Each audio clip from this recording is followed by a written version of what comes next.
Bob Schieffer is our chief Washington correspondent and anchor of Face the Nation. Jeff Greenfield, our senior political correspondent. Before we talk about the Senate and what's going on there, gentlemen, let's talk about what's happened in the House of Representatives.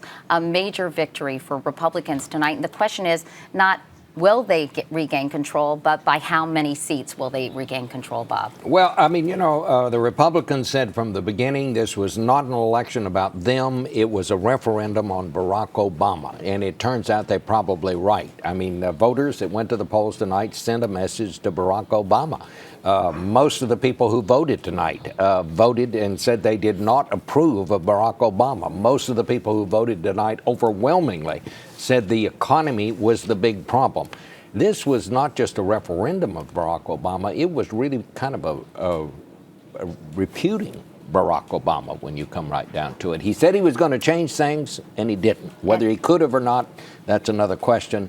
But I think that's what people held against him, Katie. Meanwhile, Jeff, when you take a look at the profile of voters who have turned out today, the coalition that he so successfully gathered together in 2008 has been framed significantly. No question.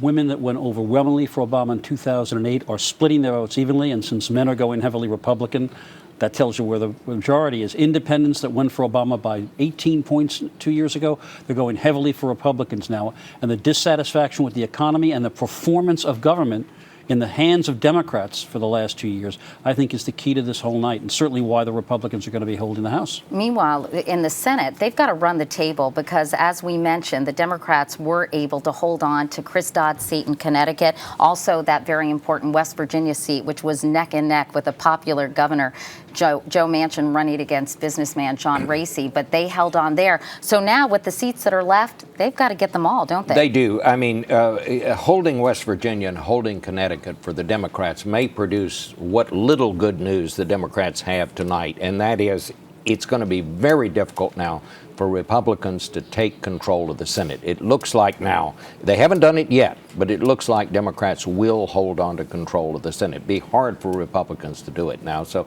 not much good news for Democrats tonight, but maybe that's a little good because news. Significant inroads in the Senate, whether they take control or not, making it harder to get that filibuster-proof 60-vote majority for the Democrats and putting Barack Obama's agenda at serious risk. That 60 votes is now going to be down to 51 or 52. You need 60 votes to pass everything except congratulations to George Washington.